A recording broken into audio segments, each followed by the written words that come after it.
Նիկոլը պետք է ցույց տա Ալիևին եւ հատկապես Էրդողանին, որ Հայաստանում պայքարող մարդիկ, ովքեր չեն ծնկում, ովքեր ազգային են, ազգային կառույցները, հայապահպան ուժերը ճնշվում ու լռեցվում են։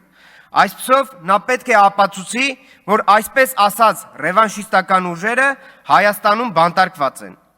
Կարճ ասած, բոլոր նրանք, ովքեր Արցախը հանձնելուն կողմ չեն, իրենց վարած հանձնողական քաղաքականությանը կողմ չեն եւ շարունակում են պայքարել, պատժվում են։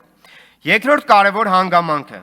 Նիկոլը ցանկանալով վերարտադրվել, ձերբակալում է բոլոր այն ուժերին ու անհատներին, որոնք իր համար իրական հակառակորդ են, իրական օրակարգ ունեն, կարող են փոխել իրավիճակը, մթնոլորտը, կարող են ցույց տալ, որ հանձնվելը կամ զիջելը ելք չէ, այլ պայքարելն է ելք։ Եվ հենց այդ մարդիկ են այսօր ձերբակալվում։ Այս իշխանությունները ազգային էությունը եւ ազգային միտքը փորձում են քաղաքականապես արտաքսել Հայաստանից։ Ուստի մեր ժողովրդին այս գերությունից ազատելը մեր հավաքական պատասխանատվությունն է։ Նույնիսկ եթե բոլոր հոգևորականներին ձերբակալեք, հայկական բոլոր ազգային կառույցները փակեք, բոլոր ազգային մտածողություն ունեցող անհատներին փակեք, միևնույն է, պայքարը չի դադարելու։ Մեր կորուստի հետ մենք չենք համակերպվելու, սերունդների իրավունքը չենք թաղելու, խեղճությունն ու զիջումը մեզ համար չեն կարող քաղաքականություն լինել։